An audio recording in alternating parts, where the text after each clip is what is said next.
diaduk gitu ya, sampai lembek gitu, biar rata sama sambalnya itu. Mantep. Yang membedakan bubur ini sama bubur lain tuh apa sih? Ini sih, Pak. Karena nggak pakai kari tadi. Nggak pakai kari, Pak.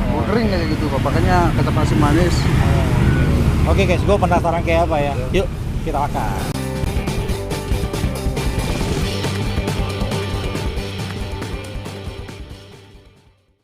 Ini satu hari bisa habisin berapa mangkok? Kalau dihitung lebih dari 300 ya, Pak. 300 mangkok guys. Ini Gila, kan banyak. Suka kacang.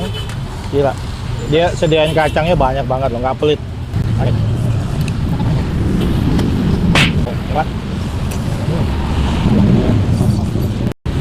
Toppingnya tuh rame banget gitu ya. Terus potongan-potongan ayamnya juga banyak dia, nggak pelit. Buburannya jempolan banget sih. Bener-bener gurihnya nampol banget.